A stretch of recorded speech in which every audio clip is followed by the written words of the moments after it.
anything in the world. I'm going to miss him. I just don't know how I'll make it without him. I depended on him for everything. Dear me, what will I do now? Margaret, we are all here for you. Trust me. I know that nothing can replace your husband, but with the good Lord's help, we'll all be here to help you in any way possible. Do you mean that, Melvin? Of course I do. We live in this town too. We share the pain when our friends and neighbors pass away. Margaret, we understand. It may sound corny, but we truly do care. Now, you call me the very minute I can do something, anything for you. Melvin, you're such a good boy. We need more people like you in this town. Oh, well, I'm just doing the Lord's work. Now let's get you to the car. It'll be okay. How does he do it? Do what? Continue to hide from lightning.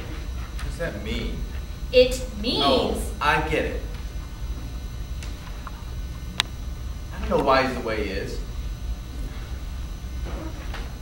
Was he ever dropped as a child? Did your parents feed him gunpowder? Honey, please.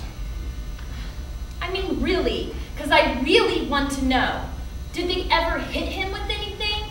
I mean, other than free college money, new cars, and the occasional darn good talking to. He's just not cut out for this business. He went to school for marketing. He's only here for his piece of the pie. Tom, look, I understand that your father's will cuts him out of the estate if he doesn't participate in the family funeral business. Okay, I get that. But if he's going to be here for more than 8 years, then why don't you just give him a job where he doesn't have to interact with people? You are the one in charge. It's not like I have a lot of positions to offer him, Caroline. We run a funeral home. He greets people, puts flags on cars, points people to their seats. A monkey in a paper hat could do those things. Monkeys are mean. Besides, regardless of what you think about him, people like him, so what's the big deal?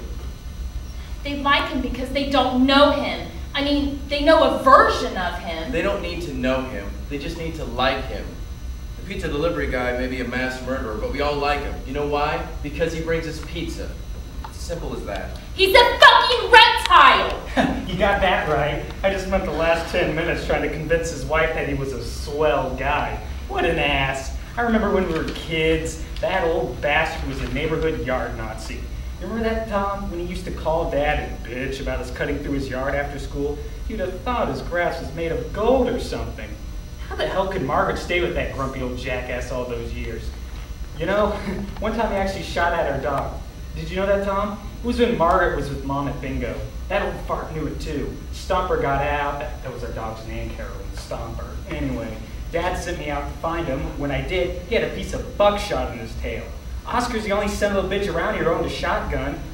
So as you can imagine, the whole time I was in there consoling Margaret, I would glance over at Oscar and think to myself, I'm glad you're dead, I'm glad you're dead, I'm glad you're dead. She had no idea what I was really thinking. Hilarious. I mean, between that and trying not to stare at her parrot-beak toenails, why the hell would you wear open-toed shoes when your feet look like you've been trying to climb out of a cave for 20 years? No shit, I bet if you could strike a match on those crusty motherfuckers. Melvin!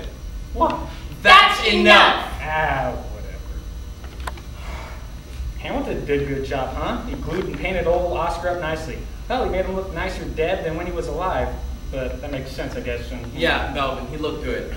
Listen, are you coming back here immediately after the cemetery service? I'm not going to the dirt nap. The dirt nap? Really? Worm feast. Worm feast? I can do this all day.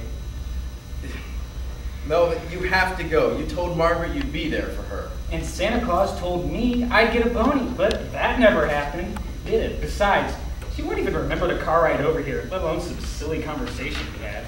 Silly conversation. Carolyn, please stop repeating everything I say in question form. It's getting a little irritating. Except for when you say really afterwards. For some reason, that kind of makes it.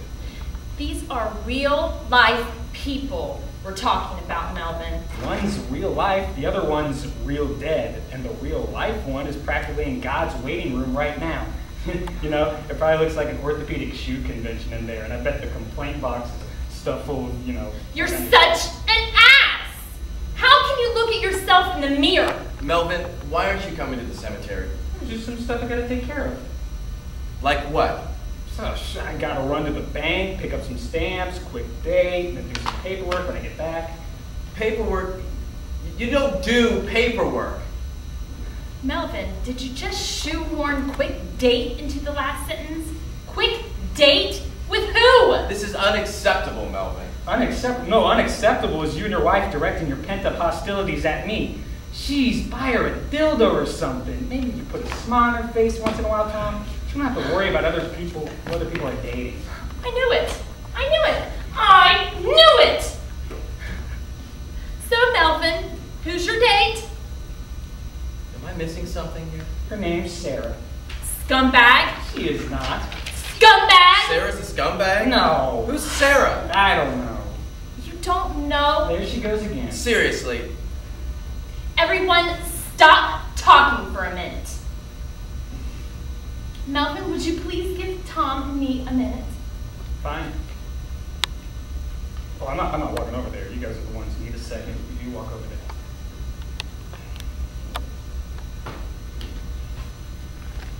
Tom. Sarah is Margaret's niece.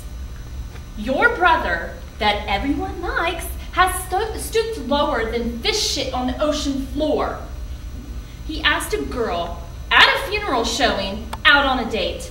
I hope this is a wake-up call for you. I hate to sound so bitchy and foul, but my God, where does it end with him? He doesn't even care. I mean, honestly, I don't think he has the ability to show or feel compassion.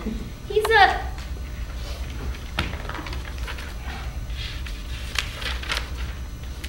What?